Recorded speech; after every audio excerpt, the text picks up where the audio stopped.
It's your boy Slatt Zy, and I just jumped out the porch with Dirty Glove Bastard. Gang. Somebody to lean on, somebody to depend on, cause these drugs don't work no more. And I've been alone. Today we got Slatt Zy in the building today. What's going on, gang? How you doing, bro? I'm doing good. For sure. What you out here working on in Atlanta? We out here working on new music for my tape. New tape from Girl to Drop. That's hard. How often do you get to come out here to work? Atlanta, I don't really be out here, but I do stay like 2 hours away and shit, so I come out here whenever I feel me want to. It ain't that far. For sure. Yeah. How does it compare back home to Chattanooga, Tennessee? We really the same people. We're the same.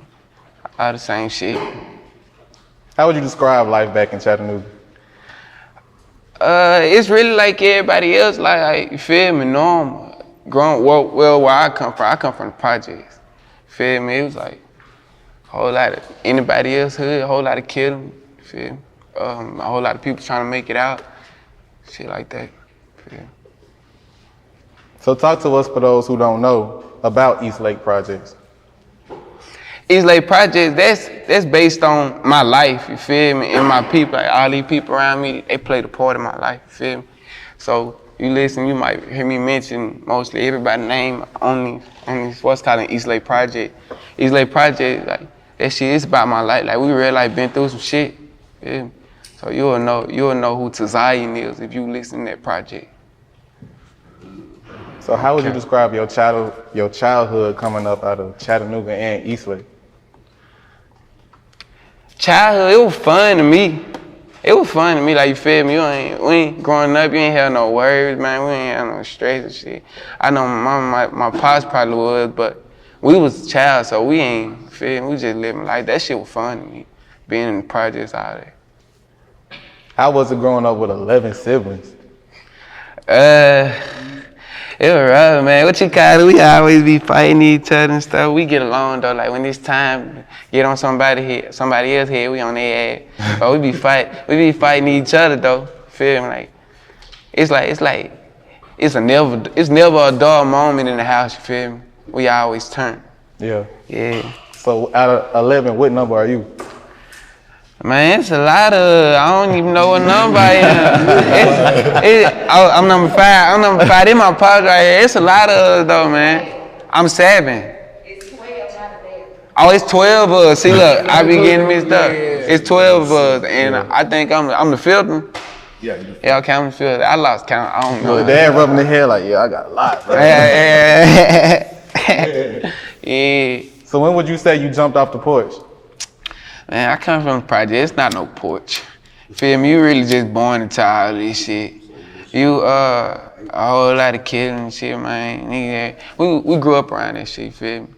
I ain't never really get into it, but I watched that shit happen everywhere. So what would you say is your biggest life lesson you learned growing up? Biggest life lesson. I'm gonna say. Like don't depend on others. Like get up and get shit done yourself. Cause a motherfucker ain't gonna do it like you go do it. You feel me? They ain't finna go out there and work hard. You trying to get $1 million. They not finna go work hard for you to get $1 million. You feel me? It depend on yourself though. Straight up. When would you say you started making music? I started making music a year ago. But like I grew up around, you see all these folks right here, man, everybody in here was doing music. Feel me? Everybody in here talented as hell. So like I basically grew up around it my whole life, watching my pops record, my brother record. Feel me? I never recorded though. I wanted to play basketball. But I grew up around that shit though. And I just tried that shit out for the first time. And it worked. Yeah, wait. Hey man, when I did that, but I'm like, bruh, this shit crazy. Cause look, I was working at Hardee's, and I used to see niggas rapping. I used to think like I can do this shit, but I never tried it though. Like not even freestyle and that. And feel me? I used to just go to work and I used to write on my receipts and shit, like write lyrics down on my receipts and shit. Go outside, type in the type beat. My favorite type beat is like Polo G type beat. Feel me? I type in Polo G or Lil TJ type beat, something with a melody on it, and I used to like, you feel me, come up with shit. Just know I can do that shit. That's really. For sure. So do you feel you took some of that musical ambition from your dad, who was also a singer? Yeah. Yeah, I do a lot of singing in my music. My dad taught us how to sing and shit when we were little. Feel me? So who would you say are some of your musical influences? Yeah, him right here, him right here, him right here. Everybody on this stage. Solid. They my music inspiration. What you got? I grew up around this shit. That's how you hear. Like every house we moved in, even though we got all these kids, somehow we made every house out of a studio room. You feel me? It reminds you, it's 11 of us. At least one of the rooms gonna be a studio. We always had a studio in that house, so I just used to hear these people. When did you start taking it serious? After I lost my little brother, that's when I started taking it serious. Feel me? When I lost Slatt Zy, I started taking that shit serious. Yeah. So how did you get your rap name? Okay. Slatt. Would you say that like, feel me? Say, hey, what going on, Slatt? What going on, Slatt? Feel me? Say Slatt after everything. Say a statement, put Slatt at the end. And Zy, that's just my family nickname. And I just combined them together, Slatt Zy. So how did you feel when Blind first started to blow up? Man, when that song started to blow up, bro, I ain't gonna care. I thought the song go crazy, you get some money. You feel me? But I ain't really know. But when I did see that shit, it was just, man, I kept going to my brother and like, damn, you see this, bro, this shit going crazy. Cause I'm excited. I think that shit had like 40,000 in a month. And that was good for my first video. And it's like, I kept going, I kept re-listening to that shit, like, what do they see so special about this song? Like, why? How the fuck did I just do this? Like, 40,000 a month, that was a lot to me. Feel me? Cause I ain't never really, we ain't really had no supporters and shit. Feel me? So that was a lot. I was like, damn, I kept looking at that shit, showing my brother and shit. That shit was exciting. What make it probably even more exciting is you only had the small investment of $300 for the video. Yeah, off a Hardee check, what you call it? I was working 9 to 5 and shit at Hardee's. I think it's called Cars Jr., other places and shit. Cars Jr. Yeah, but what you call it? I was working that and shit, man. I just, like, okay, my next paycheck, I used to get like $300 every 2 weeks. So I was like, okay, my next paycheck, I'ma just pay for a video. Feel me? The man came, he came to my job and picked up the money, and he came through the drive-thru. I swear to God, I gave him the money through the drive-thru. He hit the road, he left. All right, we shooting this day. Okay, bet. I think I went to go pay, what, $30 for 1 hour studio session. Had the song written, because you remember I told you I'd be writing on them receipts and shit. I had the song already written. Feel me? Got my brother to take me to the studio, went to the studio, dropped that bitch in. Feel me?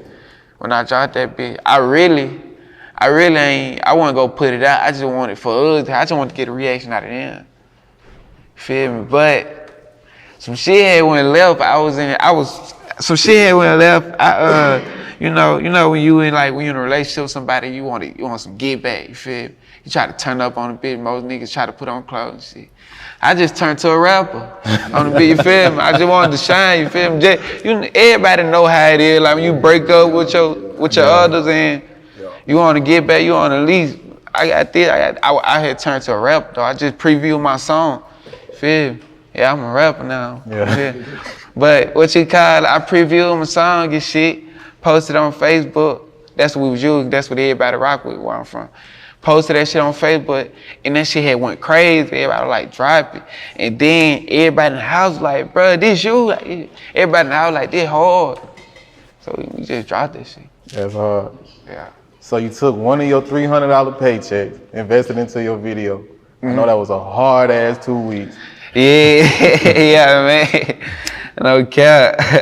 So right after that, you quit your job at Hardee's and went to Miami. Yeah. Man, I did not want to quit my job though. Feel me? Cause I don't trust. Like I said, I don't trust people. The person I working with, you feel me? Was Jay. He pulled me. He told me like, quit your job. Come, trying to get you to Miami tomorrow. I did not want to quit my job. I don't know. I just had a funny feeling, so I made them keep my job. Yeah. But then I got a little break. Kyle told them I ain't coming back. Yeah, they were proud of me though. Yeah. You feel me? So how did you link up with 100K Management? 100K, man, I was with Slatt Zy, Stan and Jay, and they basically like, I was at the studio track heater, you feel me? That's his shit. He be turned with that. Trey came to my studio session, my first thing he said in my studio session, you said that in the song already. Feel me? So that meant I knew he made me like, oh yeah, I ain't know he was just a young nigga coming, like he said that in the song already. Looked at him like, what, bro? He telling me, who is this? But he started explaining to me who he was. I said, what is nigga? Turn. You hear me? What is that nigga? You hear me? So we had locked in and shit. He was like, I'm gonna come and get you tomorrow, little bro. And shit, he came and got me the next day and shit. And we basically locked in. He took me to the mall and shit. That boy gave me a fat ass stack of money. Look. It was something like that. It wasn't always like that, but it was something like that. He gave me a fat ass stack of money. He was on the phone though when he gave it to me. He was like, you feel me? So he get out the phone. I tried to give it back to him. Cause I'm thinking he gave it to me to pick out the money to pay for these clothes and shit. We was at the mall. He told me, boy, that shit yours. That was the most money I ever had. Boy, I was like, bro, what the fuck? That shit was crazy though. How proud was your family of you in that moment? My family, they were real supportive. I came to Miami with my mom and my pops, and they were happy. They been there through the whole process. That's solid. Yeah. So what's your current thoughts on the rap game as of now? Rap game, I don't know. I don't really be. I just try to focus on myself, go to the studio, come back here. I don't even do internet like that. Feel me? I just be out here. I don't even really. It's some hard ass rappers out there though. Some bitch rappers too, but it's some hard ones. What's the biggest sacrifice you feel you had to make for your career this far? Not being like I grew up in a household with it's all loves and like I ain't really. When I was going to Miami, I was going there by myself. You feel me? Like I have at least one of the oldest, probably my pops, my big cousin, something like that. I was away from all my siblings though. Like, feel me? I could never see them and shit like that. Just really being away from them, family. Sure. Okay. So are you signed to a major label? Yeah, I'm signed to Capitol Records. How excited for you were that? Oh yeah, I was really excited. It made me like want to work harder. Like when I did get signed, I know most niggas like when they get signed to a major label, but they feel like oh they probably made it there.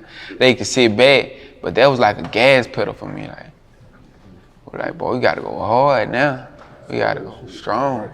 It only make you want to go harder. Yeah, like it's like boy, you got all these folks. So I got this professional ass labor on my side, this good ass team on my side. It made me want to just work hard. Like yeah, you gotta stay in the studio 24/7. That's hard. Talk to us about Don't Fold. Don't Fold. I made that song like 2 months in Miami. Just basically, most of these niggas, they be folding. It's self-explanatory, niggas be folding. And Lean On is also doing really good on YouTube as well. Yeah, that bitch going crazy. Bitch been ready to hit the M. Ain't even And been out there long. Your recent project, East Lake Projects, Yeah, what about you, like? how you put the project together and how excited was it to put the project together? So basically, East Lake Project, I came up with that name. I was in LA. I was in LA with Track and shit. We was down there, we just in the car and shit. We were listening to the song. And he noticed, like, my dad, he noticed I kept mentioning East Lake and shit. I'm like, yeah, that's where I'm from and shit. So he went there, I brought him to the hood and shit, checked out the hood, you feel me, East Lake. That's where I'm from. We went out there, we turned up, had a photo shoot. Yeah, my takeover called East Lake Project. Feel me, that's where I'm from. I know the hood was proud of you in that moment, boy. Yeah, we had the whole hood out. When I shot the video 3K, we had the whole hood. I had my photo shoot out there. We had, every time we go out there, they turn up for, oh God. Some niggas can't go back to their hood. Yeah. Yeah. So how excited are you to be able to return to your hood and then return them to this project? Like, look, God named it after us. Yeah, that's a good ass feeling, man. Getting out of the car, just knowing, like, cause East Lake, bro, I used to walk around there, like I used, bro, I go over my granny house. My granny stayed out there. I go over my granny house like 1 p.m., bro. I won't come back in the house by 12 o'clock. Yeah. Feel me? Rumble around East Lake just doing shit, you hear me? So it's like, it be crazy when I go back out there. It's like, bro, I remember I was just out here without a fucking worry in the world, like. I ain't had no fucking money. I wasn't tripping about shit. Yeah. Feel me? I was just living life. Just bad as hell. Feel me? Needed a haircut or something. Yeah. How did you link up with Hotboii on How It Go? Boy, we had linked up, where we was at? We was at the studio. My boy had pulled up on me and found out recording studio. He came in that bitch faded. We had locked in though instantly, man. That's my dog. For sure. Yeah. You also locked in with another Tennessee native that's blowing up right now, Pooh Shiesty, for first year. Mm-hmm. How'd that come together? They came through on some team shit. I think Shiesty, what you call it? Right after he got locked up, he was doing features and shit. My team locked it in with him and shit, and I pulled up on him when I was out here. I was in Atlanta. Pulled up on him. Bro, cool as hell. We knocked the video out. Shit just vibes, just talking shit. For sure. What would you say is your personal favorite song from East Lake Project? My favorite song probably Scared to Die. Yeah, Scared to Die. That's probably my favorite. What make that your favorite of the whole project? Just the tempo of that song, you feel me? Yeah. But I'm speaking some real shit, but it's like the tempo of speaking real shit though. How was it touring with Rod Wave? Tour, man. Me and my cousin just talking about this the other day in the car. Man, that shit was turned, bro. We had so many stories, man. That shit was turned. That's hard. Yeah. I didn't want to leave, but COVID he got us out the tour and shit. So COVID had fucked shit up for you? As soon as COVID hit, we had to leave. Soon as that bitch hit. I think, what city we was in? It was like North Carolina. Some shit like that. We was somewhere out there. Manager called, man, they canceled the tour and shit. And said something about that COVID shit. I'm like, I'm thinking it's some small shit, you feel me? But yeah, she kept us out tour though. How would you describe the music scene back home in Chattanooga? Man, we got some talented artists and shit, but Chattanooga music is based off popularity. Feel me? If you ain't popping, like you ain't popping, and they popping is drama. You feel me? Like the only way you can get popping in Chattanooga is drama. Like you can't get known for rapping or known for playing basketball or known for this. You can only get known for fighting or staying in a whole lot of shit. So you stay in a whole lot of shit, and you feel me? They'll support you. Yeah. But they don't really support you if you don't, you feel me? Why do you think people overlook the talent in Chattanooga? You mean like people on the outside and shit? Yeah, like people from like other cities, other states, like damn. Cause like Chattanooga, they stay to themselves. Like it's like they be scared to go out and work. Yeah. They'll just try to get shit done in the city. Book a studio session in the city. Shoot a video in the city. Yeah. Feel me? Just build their brand in the city. Niggas won't go to Atlanta, although it's 2 hours away. Niggas won't go to Chicago, Chattanooga, feel me, Miami or some shit like that. They'll just keep it in check. Yeah. Feel me? And the world don't know about check. You gotta go somewhere else and get that, spread the word out there. Can't just try to spread it in check, cause ain't nobody else go hear that shit. Yeah. We gonna make them know. Yeah. Oh, definitely though. Look, Dad, like we stamping this shit. You better know it. Yeah. Nah, we on their ass though, for real, man. For sure. Are you working on the project at the moment? Yeah. I ain't came up with a name yet, but we got, man, that's what I'm finna do. When I leave here, I'm finna go to the studio, you feel me, pick out the songs to my tape and shit. We finna Tape gonna be crazy, man. I've been recording for like 2 months, so I got a whole lot of songs. Yeah. I just gotta go there and pick them bitches out. That's hard. Any features on there? Yeah, you got go listen to it. You'll hear that bitch. For sure. Yeah, you'll see who y'all gonna see who on there. How about producers? What producers were you working with on the project? Who we got? What's bro name? I forget them niggas name. Oh, we got Eyes Low Raw. Yeah, Eyes Low Raw. What's bro name? Trill Bands Raw. It's all. You say who that? Big producers on the. Yeah. Sanchez. Yeah. We got a whole lot of people and shit on there. Sure. What else are you working on? Right now I'm just working on, man, my career, just perfecting my sound studio every day. Yeah, I'm just working, being a better person, feel me? Shit like Sure. that. Any last words and shout outs? Shout out to everybody up here, my team, you feel me? Shout out to 100K manager, that's my second team. Feel me? Shout out to Jay, shout out Stan, shout out all them. If I ain't forget you, if I forgot you, then you been forgotten. All right, man. Appreciate it. Shout out Beezy too, my big brother, man. He on house arrest, bro. Shout out to Beezy, man. Oh, shout out to Big Bro on house arrest. Yeah. Shout out to my dude. He would have came here, but you feel me? He on house arrest. He on house arrest. Yeah, he just can't leave the house. That shit pissed me off. My nigga Pop too. Oh, yes, Put him on house arrest and shit. Sure. They just be on the fuck with people. Sure. All right, Slatt Zy, we appreciate having you today, gang. I appreciate you having me here, bro. For sure. Somebody to lean on, somebody to depend on, cause these drugs don't work no more. And I've been alone these last couple days,